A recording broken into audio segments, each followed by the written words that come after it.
নমস্কার, সকলকে আন্তরিক অভিনন্দন জানাই। আজ হিরোশিমা দিবস। এই হিরোশিমা দিবসের দিনে দাঁড়িয়ে সাম্রাজ্যবাদের বিরুদ্ধে, সন্ত্রাসবাদের বিরুদ্ধে,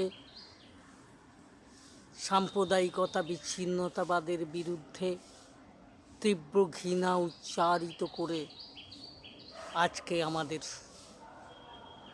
শপথ নেবার দিন।